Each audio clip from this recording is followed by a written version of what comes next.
আমরা চার দেয়ালের ভিতরে বন্দি থেকেও স্বস্তি পাচ্ছিলাম না। ধরা যাবে না, ছোঁয়া যাবে না, বলা যাবে না কথা। রক্ত দিয়ে কিনে নিলাম আজব স্বাধীনতা। আমাদের সমস্ত ঘরানার আলেম ওলামা একত্রিত হয়ে আমরা এই দেশের মধ্যে কোরআন সুন্নাহ রাজ কায়েম করতে চাই। আমরা ছিলাম, আমরা আছি, আমরাই থাকবো ইনশাআল্লাহ। এর স্বাধীনতার পর থেকে আলেম ওলামাদের মনে প্রাণে বিশ্বাস এটাই ছিল, এই বাংলার জমিনে স্বাধীনতার সূর্য উঠবে। এই বাংলার জমিনে তাওহীদ জনতার মনের উচ্ছ্বাস, আল্লাহর জমিনে আল্লাহর দ্বীন কায়েম হবে। তাদের সেই ষড়যন্ত্র সফল হতে দেওয়া হবে না।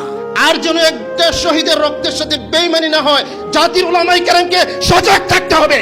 ওলামায়ে কেরাম যদি ত্যাগ কুরবানিতে সকলের নমুনা হতে পারে, তাহলে আবারও এই জাতিকে আমরা জাগিয়ে তুলতে পারবো। এই জাগরণকে কেউ ঠেকাতে পারবে না। এতদিন আমরা বলেছিলাম আমরা স্বাধীন, আমরা স্বাধীন, আমরা স্বাধীন, কিন্তু আমরা বাস্তবে এতদিন পরাধীন ছিলাম। কে কওমি, কে আলিয়া, কে সুন্নি, কে ওয়াহাবি, এই পরিচয় আর থাকবে না। আমাদের একটাই পরিচয়, আমরা মুসলমান। সুতরাং আজকের এই সম্মেলন থেকে আমাদের দাবি হবে, আমাদের কেন্দ্রীয় নেতৃবৃন্দ যারা আছেন সবাই এক টেবিলে বসান, এবং আপনারা ঐক্য হয়ে গেলে গোটা দেশ অটোমেটিক ঐক্য হয়েছে।